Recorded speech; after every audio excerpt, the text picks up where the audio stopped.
Beware watermelon metrics. Last week, I was giving a webinar and telling a story about a company I worked with, and one of the participants shared that that was a watermelon metric. Now, I had never heard of them before. A watermelon metric, or the watermelon effect, refers to a project or service dashboard or metrics that appear green on the outside, reporting success, but are red on the inside, which is experiencing real failure. And watermelons occur when service level KPIs, key performance indicators, such as net promoter scores, product usage, ticket closure rates, they look good, but they're masking a poor customer experience or missed business goals and downplay risks. So here are two examples that I have personally experienced. One, this is the story I shared in the webinar. I was working with a company, a health tech software startup, and their bookings were high. At the end of the quarter, they were like celebrating amazing bookings.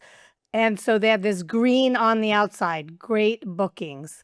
But satisfaction was low, and they were experiencing churn and the high costs of onboarding and implementation. The customers were really frustrated about the misaligned expectations.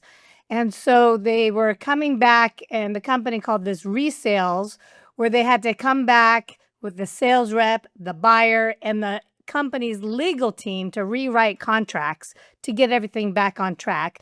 And I sat down and worked through the numbers with the chief financial officer, and we realized it was costing this company over $500,000 a year for this growing startup. So green on the outside, bookings high, red on the inside, high costs for these we close deals, time kills all deals.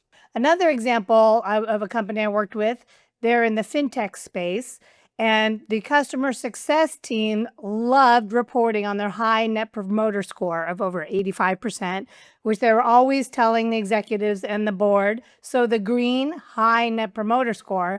But when you dig into that watermelon, the reality was only 2% of customers even responded to the NPS survey. So this is just a handful. They had thousands of customers. So it's just a handful of customers were responding. And the reality was that they had high churn. So there's a red flag in the first place, a low response rate. People don't care even to respond, to give feedback. And then no surprise, they had high churn. So to fix the watermelon effect, you must look beyond superficial data to examine the underlying user experience and customer satisfaction, as well as the real value that you are delivering to your customers and to your company. It's not about checking those boxes. It's about delivering meaningful value to your customers and your company. To dive deeper, learn how I can help you turn those watermelons into limes, green on the outside, green on the inside, with my value gap assessment, where we dive into your metrics and get real.